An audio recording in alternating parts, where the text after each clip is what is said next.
की दरवर्षी मकर संक्रांती येतं आणि दरवर्षी लोक खूप उत्साहाने पतंग उडवतात, आम्ही उडवत होतो. पण काय आहे की यावर्षी आमचे ज्ञानी पालकमंत्रींनी थेट याचा संबंध जे आहे ना ते राजनीतीशी जोडलं.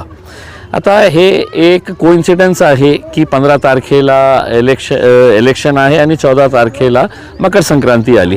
आणि जेव्हा त्यांनी हे घोषणा केली की इलेक्शन कमिशनने हे पतंग निशाणी MIM कडून खिसकावून घ्यायला पाहिजे, कारण लोकांवर त्याचा एक हे प्रभाव पडणार आणि ते मतदान करतील. म्हणून दरवर्षीप्रमाणे जसा पतंगचा उत्सव असतं त्याप्रमाणे आम्ही पतंग उडवलं. पण हे जे लोक मकर संक्रांती त्यांना महत्त्वाची आहे की राजनीती महत्त्वाची आहे.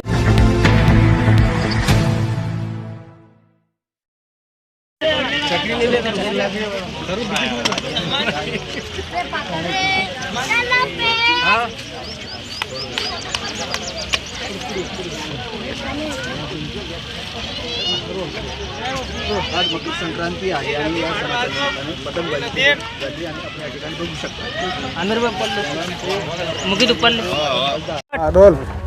आज तुम्ही पतंगबाजी केली. खरं तर विरोधकांचं म्हणणं ही राजकीय पतंगबाजी असेल.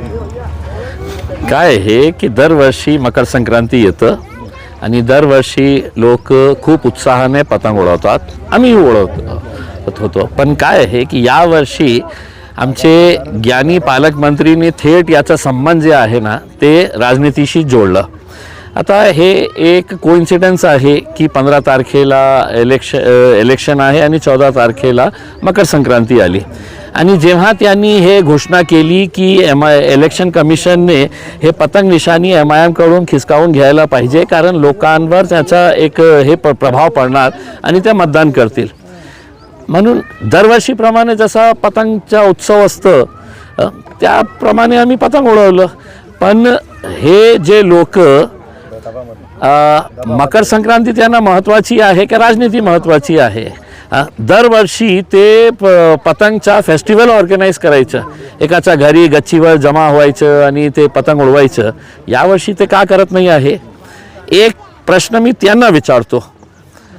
एका पक्षाची निशाणी सूर्य आहे, पण सूर्य उगवला ना. एका पक्षाची निशाणी घडी आहे, घड्याळ आहे, तुम्ही आज दिवसभर घड्याळ बघणार नाही का? एका पक्षाची निशाणी TV आहे, तुम्ही TV दिवसभर बघणार नाही का? एका पक्षाची निशाणी ऑटो रिक्षा आहे, ती ऑटो रिक्षा तुम्ही बघणारच नाही का? कंगी आहे एकाची, मग ते कंगी वापरणार नाही का? म्हणजे ज्या माणसाला इतकं कळत नाही आहे की याचा संबंध राजनीतीशी काही जोडण्याचं कारण नाही होता.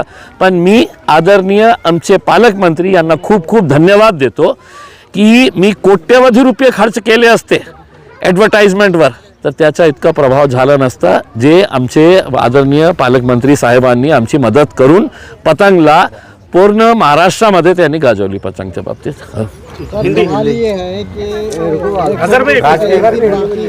इलेक्शन को एक दिन बाकी है और लाडली बहना के पैसे उनके अकाउंट में आ जाते हैं. देखिए, हमने जैसा भी कहा था ना कि अब इलेक्शन कमीशन जो है वो तोता बन चुकी है. हुकूमत जितना उनको कहती है वो तोता उतना ही काम करता है, उतना ही बोलता है. मेरे हिसाब से हम जो ये दावा करते हैं, इलेक्शन कमीशन ये जो दावा करती है कि फ्री एंड फेयर इलेक्शन करवाते हैं करके, ये सब बकवास है. ये कठपुतलियां है हुकूमत की और ख़ास तौर से भारतीय जनता पार्टी की. जो भी नरेंद्र मोदी या देवेंद्र फडणवीस साहब कहते हैं उनके इशारों के ऊपर नाचते हैं. इसमें लाडली बहन का अगर लाड़ करना ही था तो 2 दिन और इंतज़ार करते, लेकिन डायरेक्टली पैसा देके वोट खरीद नहीं सकते हैं तो इनडायरेक्टली लाडली बहन के नाम के ऊपर ये पैसे का इस्तेमाल करके ये अपने वोटों को खरीदने का धंधा शुरू किए हुए हैं.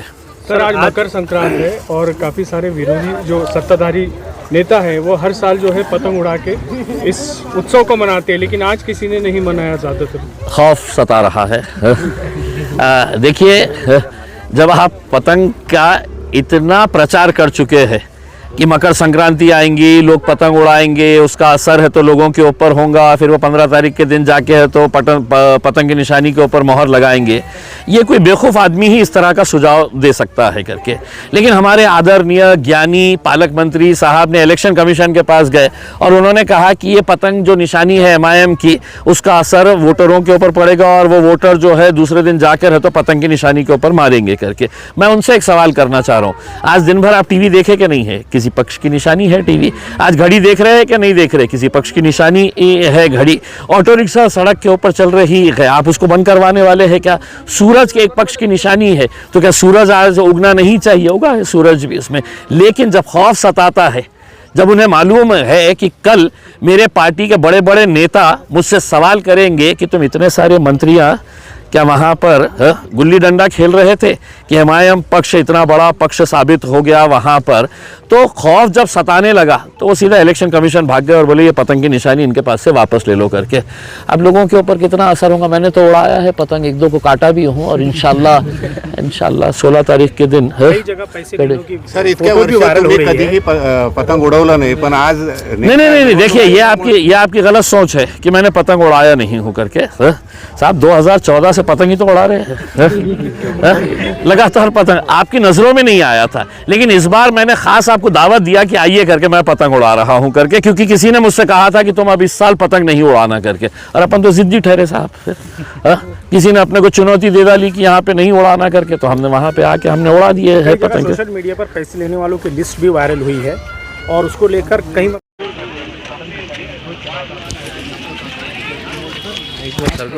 जोरात चालू आहे, उद्या निकाल आहेत, विरोधही झाला होता का? उद्या मतदान आहे, उद्या मतदान परवा निकाल आहे आणि पतंगच पतंग, 3 दिवसासाठी पतंगच पतंग। आज आसमानमध्ये पतंग, उद्या EVM मध्ये पतंग आणि 16 तारखेला पतंगच पतंग। धन्यवाद देतो त्यांचा, मी धन्यवाद देतो की या माणसाने कोट्यवधी रुपये मी खर्च केले असते तर बहुतेक आमची प्रसिद्धी इतकी झाली नसती जितकी संजय शिरसाट साहेबांनी इलेक्शन कमिशन मध्ये जाऊन असं सांगितलं होतं की किसका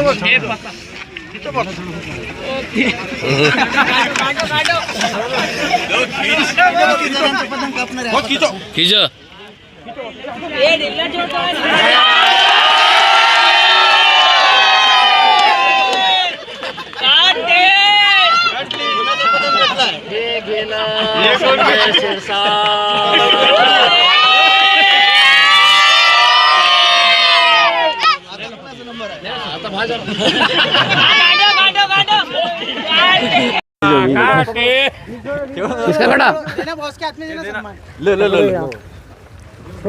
सब ढीला छोड़ दो, एकदम ढीला छोड़ दो, छोड़ दो भाई, छोड़ो तुम सर को, नहीं ढीला छोड़ दो सर। गया काटे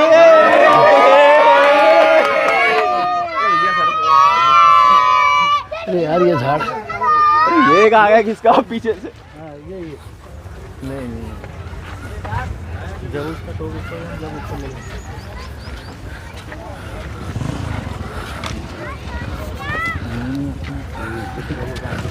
ले सलमान ले, हो गया जाओ। वाइड, अरे वो पेज लेने का आ जा रहा हो तो तो ऊपर ले पेज, नहीं लेफ्ट में थोड़ा ऊपर लेके फिर दे वाइट वाला उसको बोलो हेलो सफेद हेलो, अरे इधर ही बता वाला उसको ले चले हाँ पैसे ले पार्टी देना पड़ेगा। साहेब सरकार मागो थोडा अरे मागे इकडे बाजू चला, मला घ्यायचं नाही, ले नाही आता घ्यायचं नाही काय भाई तो म्हणलं घेऊन घेतो, हा 2 मिनिट